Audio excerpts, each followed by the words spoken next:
சாந்தி.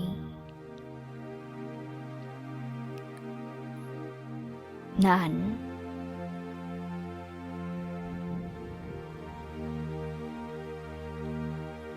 எனக்குள்ளே இருக்கும்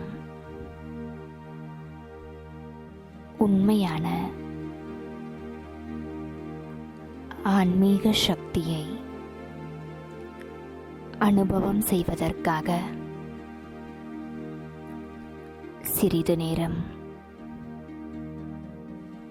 நிசப்தமாக அமர்கின்றேன்.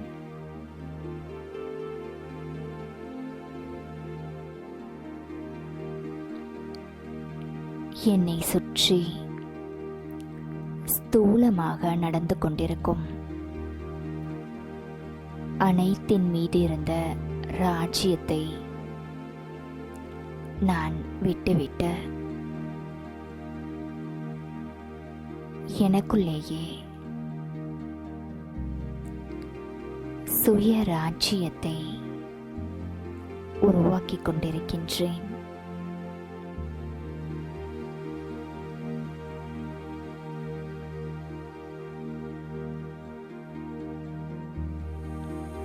நான் என் மனம் மற்றும் புத்திக்கு எதை தீர்க்கமாக கூறுகின்றேனோ, திட்டவட்டமாக கூறுகின்றேனோ, அதை அப்படியே இந்த மனம் மற்றும் புத்தி ஏற்றுக்கொண்டு செயல்படுகின்றது.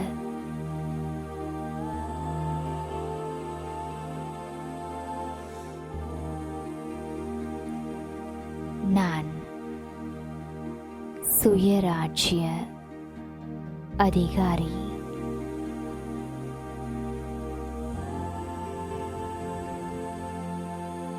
எனது ஒவ்வொரு தீர்மானமும் ஞானத்தின் அடிப்படையில், ஸ்ரீமத்தின் அடிப்படையில் மிகவும் சரியாக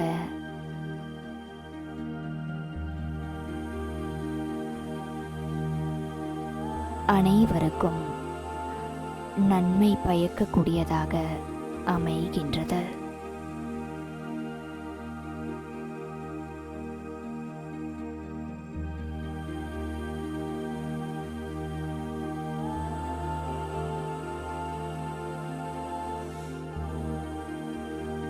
ஓம் சாந்தி. ஓம் சாந்தி. 10/9/2024 காலை முரளி. முரளியின் சாரம். இனிமையான குழந்தைகளே, மாயையை வசப்படுத்துவதற்கான மந்திரம் மன்மனாபவ ஆகும். இந்த மந்திரத்தில்தான் அனைத்து சிறப்புகளும் அடங்கியுள்ளன. இந்த மந்திரம்தான் உங்களை தூய்மையாக ஆக்கிவிடுகிறது. பாபா சொல்கிறார் இன்னைக்கு, மாயையை வசமாக்குவதற்கான மந்திரம் மன்மனாபவ, அதாவது ஒரு பாபாவின் நினைவில் இருப்பது. இதில்தான் அனைத்து விதமான சிறப்புகளும் நிறைந்திருக்கின்றது. இந்த மந்திரம் உங்களை தூய்மையாக ஆக்கிவிடுகிறது.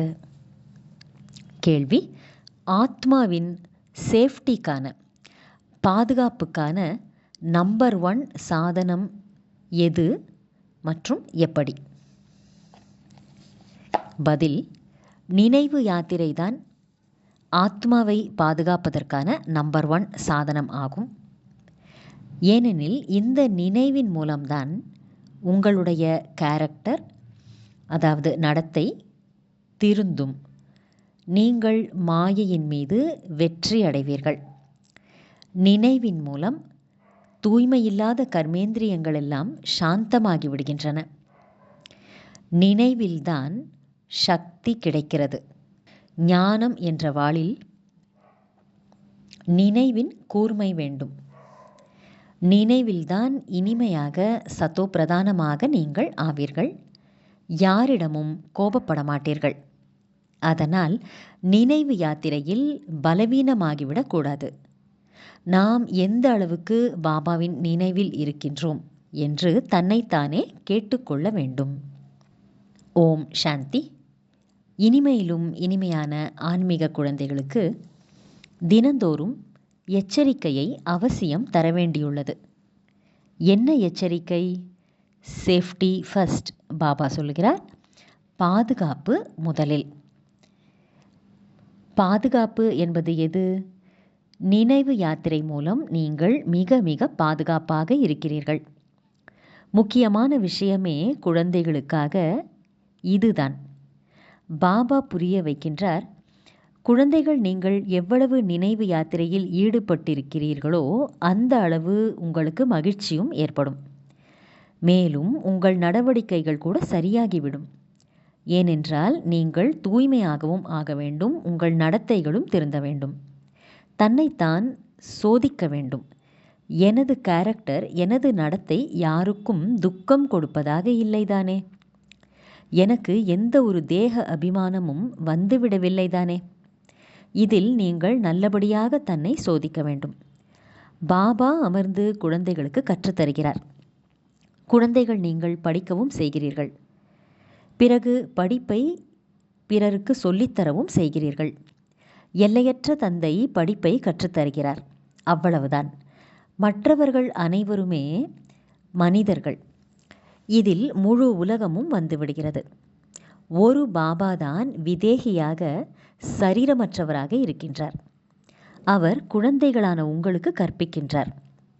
நீங்களும் கூட விதேகியாக வேண்டும். பாபா சொல்றார், நான் வந்திருப்பது உங்களை விதேகியாக ஆக்குவதற்காக. தூய்மையாக ஆனால்தான் நீங்கள் அங்கே செல்வீர்கள், அதாவது வீட்டிற்கு செல்வீர்கள். அசுத்தமானவர்களை அங்கே அழைத்து செல்ல மாட்டேன். அதனால் முதல் மந்திரமே இதைத்தான் நான் சொல்கிறேன். மாயையை வசப்படுத்துவதற்கானது இந்த மந்திரம். தூய்மை அடைவதற்கானது இந்த மனாபவ மந்திரம். மனாபவன்னா மனதால் ஒரு பாபாவை நினைப்பது. இந்த மந்திரத்தில் அதிகமான சிறப்புகள் நிரம்பியுள்ளன. இதன் மூலம்தான் தூய்மையாக வேண்டும், மனிதரிலிருந்து தேவதையாக வேண்டும். நிச்சயமாக நாம் தான் தேவதையாக இருந்தோம். தனக்கான பாதுகாப்பை நீங்கள் விரும்பினாலும் சரி, அல்லது உறுதி நிறைந்த மகாவீரராக ஆக விரும்பினாலும் சரி, இந்த புருஷார்த்தத்தை செய்யுங்கள். பாபாவோ அறிவுரை தந்து கொண்டே இருப்பார். டிராமா என்று சொல்லிக்கொண்டும் இருப்பார். டிராமாவின் பிரகாரம் அனைத்தும் சரியாக நடந்து கொண்டிருக்கிறது. பிறகு வருங்காலத்திற்காகவும் சொல்லி புரிய வைத்து கொண்டே இருப்பார். நினைவு யாத்திரையில் பலவீனமாக ஆகக்கூடாது. வெளியில் இருப்பவர்கள், பந்தனத்தில் இருக்கும் கோபிகைகள் எவ்வளவு நினைக்கிறார்கள்? அந்த அளவுக்கு பாபாவின் முன்னால் இருப்பவர்கள் அவரை நினைப்பதில்லை. அவர்கள் உயர்ந்த பதவி பெற முடியும். அதாவது தந்தையை யார் நினைக்கிறார்களோ அவர்கள் உயர்ந்த பதவி பெற முடியும். நல்ல பெரிய பெரிய சென்டர்களை பராமரிக்கக்கூடிய முக்கியமானவர்களும் கூட நினைவு யாத்திரையில் பலவீனமாக உள்ளனர் என்று பார்க்கப்படுகிறது. நினைவின் கூர்மை மிக நன்றாக இருக்க வேண்டும். ஞானம் என்ற வாளில் நினைவின் கூர்மை இல்லாத காரணத்தால் யாருடைய புத்தியிலும் பதிவதில்லை. முழுமையாக வாழ்ந்து கொண்டே இறப்பதில்லை. குழந்தைகள் முயற்சி செய்கிறார்கள், ஞான பானத்தை எய்தி பாபா உடையவர்களாக ஆக்க வேண்டும் அல்லது மறுபிறவி எடுத்தவர்களாக ஆக்க வேண்டும் என்று. ஆனால் அவர்கள் இறப்பதில்லை. அதனால் நிச்சயமாக ஞானம் என்ற வாளில் ஏதோ குறைபாடு உள்ளது என்று பொருள். பாபா அறிந்திருக்கலாம், டிராமா முற்றிலும் சரியாகவே நடைபெற்று கொண்டு வருகிறது. ஆனால் இனி வரும் காலத்திற்காகவோ புரிய வைத்து கொண்டே இருப்பார் அல்லவா? ஒவ்வொருவரும் தங்களை தாங்களே கேட்டுக்கொள்ளுங்கள், நான் எதுவரை பாபாவை நினைவு செய்கின்றேன்? ஏனென்றால் நினைவின் மூலம்தான் பலம் வரும். அதனால் ஞானம் என்ற வாளில் கூர்மை வேண்டும் என்று சொல்லப்படுகிறது. நல்லது. தாரணைக்கான முக்கியமான சாரம். யாருக்குமே வெறுப்பு ஏற்படாத அளவிற்கு ஒரு இனிமையான சூழ்நிலையை உருவாக்க வேண்டும். பாபாவுக்கு சமமாக அசரீரி ஆவதற்கான முயற்சி செய்ய வேண்டும். நினைவு பலத்தின் மூலம் தனது சுபாவத்தை இனிமையாகவும் கர்மேந்திரியங்களை சாந்தமாகவும் ஆக்கிக்கொள்ள வேண்டும்.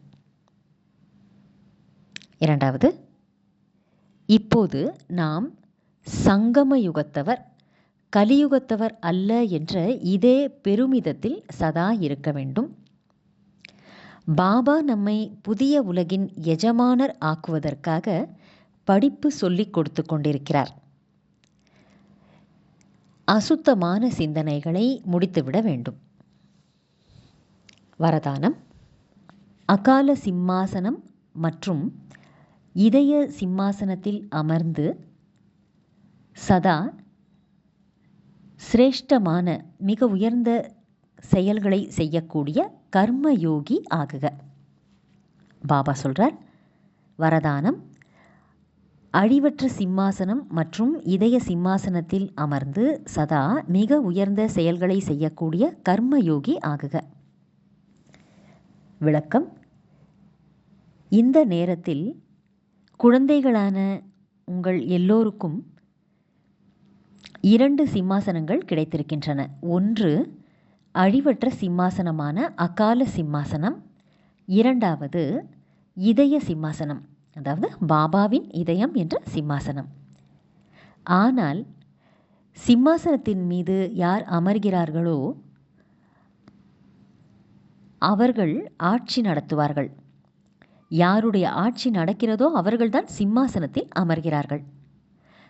அகால தக்த் நஷீன் என்றால் யார் அகால பீடம், அதாவது ஆத்மா என்ற உணர்விலே அமர்ந்திருப்பவர்களாக இருப்பார்களோ அவர்கள் சுய ராஜ்ய அதிகாரியாக இருப்பார்கள். தந்தையின் இதய சிம்மாசனத்தில் அமர்ந்திருப்பவர்கள் தந்தையின் ஆஸ்திக்கு அதிகாரி ஆகிவிடுவார்கள். இதில் ராஜ்ய பாக்கியம் எல்லாமே வந்துவிடுகிறது. கர்மயோகி என்றால் 2 பீடங்களிலுமே அமர்ந்திருப்பவர்கள். அழிவற்ற சிம்மாசனம் மற்றும் இதய சிம்மாசனம் இரண்டிலுமே அமர்ந்திருப்பவர்கள். அத்தகைய பீடத்தில் அமர்ந்திருக்கும் ஆத்மாவின் ஒவ்வொரு செயலும் சிறந்ததாக, மிக உயர்ந்ததாக ஆகிவிடுகிறது. ஏனென்றால் எல்லா கர்மேந்திரியங்களும் லா அண்ட் ஆர்டர் படி, சட்டம் ஒழுங்குப்படி செயல்பட்டு கொண்டிருக்கும். அதனால் கர்மயோகி ஆத்மா என்று பாபா வரதானம் கொடுக்கிறார். ஸ்லோகன்: யார் எப்பொழுதும் சுயமரியாதை என்ற ஆசனத்தில் அமர்ந்திருப்பார்களோ அவர்கள்தான் குணவான் மற்றும் மகான் ஆவார்கள். யார் எப்பொழுதும் சுயமரியாதை என்ற சீட்டில் நிலையாக அமர்ந்திருப்பார்களோ அவர்கள்தான் குணவான் மற்றும் மகான் ஆவார்கள். நல்லது. இனிமையிலும் இனிமையான வெகு காலம் கழித்து காணாமல் போய் கண்டெடுக்கப்பட்ட செல்லமான குழந்தைகளுக்கு தாயும் தந்தையுமான பாப்தாதாவின் அன்பான நினைவுகள் மற்றும் காலை வணக்கம். ஆன்மீக குழந்தைகளுக்கு ஆன்மீக தந்தையின் நமஸ்காரம். ஆன்மீக தந்தைக்கு ஆன்மீக குழந்தைகளின் நமஸ்காரம். ஓம் சாந்தி.